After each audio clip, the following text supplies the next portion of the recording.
बीज और खर्च में कितना अंतर है? खर्च में नहीं डाला, कभी दान को खर्च में मत डालना, दान को बीज में डालना।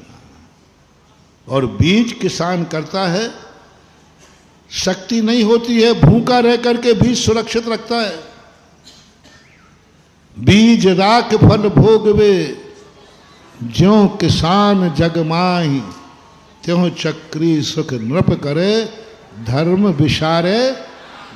बीज राख फल भोगवे, किसान सबसे पहले फसल काटने के पहले बीज सुरक्षित करता है, अच्छा, और उससे घटिया होता है उसको खाता है, बढ़िया बीज में रखता है। और बीज रखने के बाद यदि बीज नहीं होता है तो साहूकार के यहाँ बीज ब्याज से उठाता है, बीज के लिए वह ब्याज उठाता है, साहूकारी में बीज उठा लेता है। दान हमेशा बीज मान के करना, खर्च में नहीं डालना। खर्च जाया हुआ लौट के, और बीज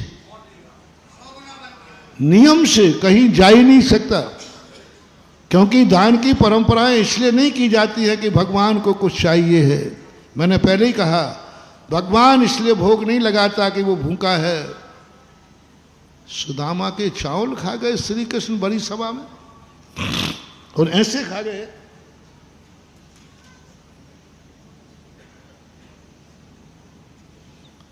जैसे कि जन्म जन्म के भूखे हो।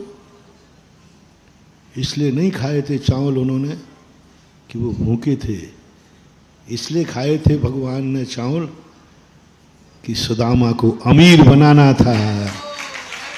स्वयं सुदामा चावल खा लेता एक मुट्ठी भर, कितनी भूख मिटती है बता दो, एक मुट्ठी भर चावल थे। यदि सुदामा स्वयं खा लेता तो पेट भी नहीं भरता, और भर भी जाता तो एक टाइम का भोजन भरता। लेकिन वही चावल श्री कृष्ण ने खाए, सुदामा के भंडार भर गए। वही तुम्हारा भोजन भोग लगा लिया भगवान ने, इसलिए नहीं कि उन्हें भूख थी, इसलिए कि भक्त के भंडार भरना चाहिए। तो सारी चीजें ये दान की जो परंपराएं आती हैं, इसलिए नहीं कि पैसा इकट्ठा करना है। काहे के लिए करना है? क्या चाहिए पैसे के? क्यों चाहिए पैसा? पैसा नहीं चाहिए है, अपने भक्त को बोनी कराना है, जिससे दिवाली के दिन इसके घर में फसल लहराती हुई पहुंचे। इसलिए ये सारे उपक्रम किए जाते हैं। आज लेट हुआ, समय भी हो गया, 9:35 से ज़्यादा अपन लेट शुरू हुए। आज इतने महानुभाव सुखी होने के तरीके पर चल रहे हैं अपन प्रसंग। हम कैसे सुखी हों, कैसे हमारा जीवन इतना हो, उसके संबंध में अपन और आगे चर्चा करेंगे।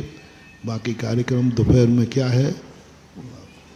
बोलिए परम पूज्य जगत पुण्य व्यापक श्रवण मुनि पुंगव सुधा सागर जी महाराज की।